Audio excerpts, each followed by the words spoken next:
On nyt aika vetää ekat lennot.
No niin, tässä tämmöset tiukat kommentit tuossa ton lennon jälkeen.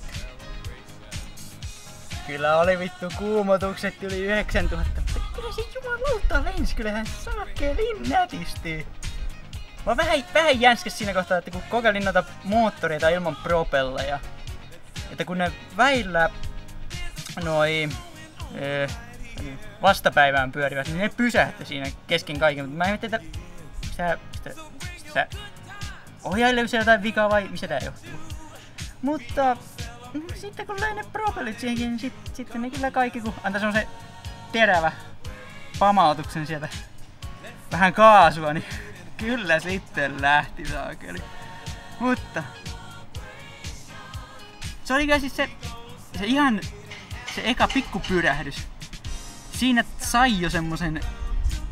Siinä tuli tarpeeksi kokemusta, että tiesi vähän, että mihin varautua. Ja jumalauta nyt joo.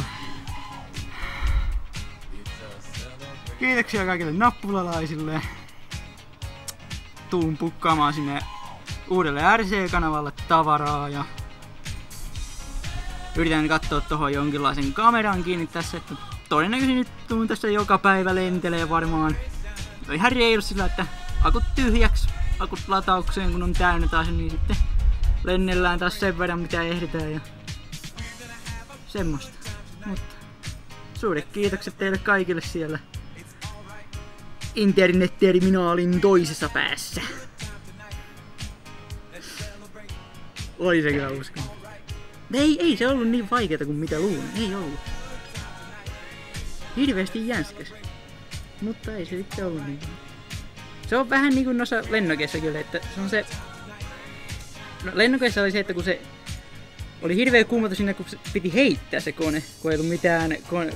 Kaikkia semmosia pikkukoneita, joissa ei ollut mitään laskutelineitä, niin... Se oli aika kuumottavaa, että kun piti heittää se ja sitten pistää kaasua samalla, niin... Se oli aika kuumottavaa.